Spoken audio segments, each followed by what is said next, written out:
मुरैना भदोही गांव की रहने वाली रेवा की शादी इलाहाबाद के एक बड़े व्यापारी के बेटे सूरज के साथ होती है। नए घर में बड़े ही आदर सम्मान के साथ रेवा ने गृह प्रवेश किया। शादी के 2-3 साल बड़े ही मज़े से निकल गए, लेकिन जैसे जैसे शादी के दिन गुजरे वैसे ही रेवा की जिम्मेदारियों के बोझ भी बढ़ गए और रेवा जिम्मेदारियों के बोझ तले दबती गई। रेवा की सास रेवा से बहुत खुश थी, क्योंकि रेवा अपनी जिम्मेदारियां खूब अच्छी तरह से निभा रही थी। एक बार गर्मी की छुट्टियां पड़ी। रेवा ने अपनी सास से अपने मायके जाने की बात बोली। माँ, बहुत दिन हो गए मैं अपने मायके नहीं गई हूँ, तो क्या मैं थोड़े दिन अपने मायके जाकर आऊँ? सास ने जवाब दिया। रेवा बहू, देखो तुम अगले साल अपने मायके चली जाना। अपनी सास का जवाब सुनकर रेवा उदास हो गई और उसे गुस्सा भी आया। वो सोचने लगी, जब चंचल दीदी हर 3 महीने पर घर आती हैं तब माँ जी बहुत खुश होती हैं और कहती हैं कि मेरी बिटिया कितने दिनों बाद आई है, और मुझे देखो मैं तो 2 साल हो गए अपने मायके नहीं गई हूँ। मेरे बारे में कोई कुछ नहीं सोचता। मेरी खुशी किसी के लिए कोई मायने नहीं रखती। और क्या मैं इन लोगों को दिन भर खाना बना कर खिलाती ही रहूँ, घर का सारा काम करती रहूँ? क्या मेरी यही जिंदगी है क्या? रेवा रोते हुए अपने कमरे में चली गई और अपने कमरे में जाकर कहने लगी, शाम को चंचल दीदी आने वाली हैं, देखना मम्मी जी कितनी खुश होंगी और खाने की फरमाइश की अलग अलग लड़ी लगी रहेगी। कभी चंचल दीदी के लिए समोसे बना दो, कभी तो पालक पनीर, तो कभी बिरयानी, तो कभी कुछ तो कभी कुछ। वैसे मैं इतना क्या सोच रही हूँ, करना तो मुझे ही है सब कुछ मुझे ही बनाना है। चलो तैयारी में लग जाऊँ। अभी रेवा ये सारी बातें सोच ही रही होती है कि तभी रेवा की सास की बाहर से आवाज आती है।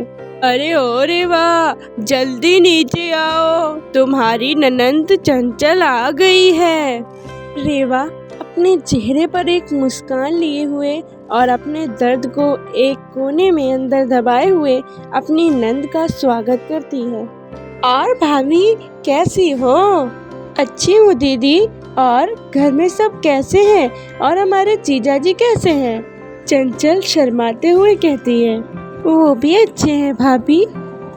अच्छा दीदी, आप बैठो, मैं अभी आपके लिए नाश्ता बनाकर लाती हूँ। नहीं भाभी, कुछ भी मत बनाओ, मैं अभी घर से नाश्ता करके आई हूँ। मैं सिर्फ 2-3 घंटे ही रहूँगी, क्योंकि मेरी सास की तबीयत ठीक नहीं है।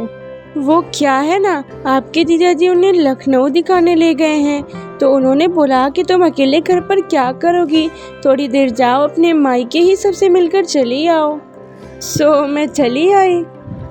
मुस्कुराते हुए चंचल ने जवाब दिया, ठीक है दीदी, तो मैं खाना बना देती हूँ, आप खा भी लीजिएगा और जीजा जी और सास के लिए भी मैं खाना बांध कर दे दूँगी। अरे भाभी, तुम भी ना मेरे साथ बैठो, कुछ बातें करो, शाम तक तो मैं चली जाऊंगी, खाना तो बनता ही रहेगा।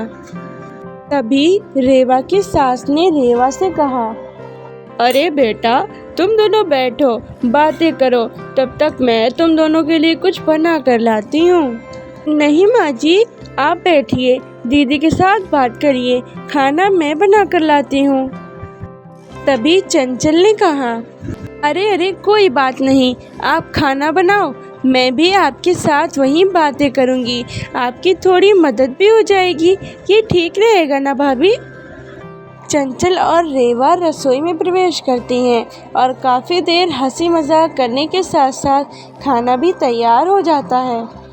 फिर शाम को चंचल अपने घर वापस चली जाती है। जब रेवा रसोई का काम निपटा के अपने कमरे में आती है, तब उसका पति सूरज कहता है, रेवा, तुम थक गई होगी, थोड़ा सा आराम कर लो, सुबह से काम में लगी हुई हो। हाँ, मुझे आराम कहाँ, तुम्हारी माँ तो बस यही चाहती है कि मैं अपने मायके न जाऊँ। चंचल दीदी 1-2 घंटे के लिए आती हैं, लेकिन सबसे मिलकर तो जाती हैं। हाँ, तो उसमें क्या है, तुम भी चली जाओ रेवा।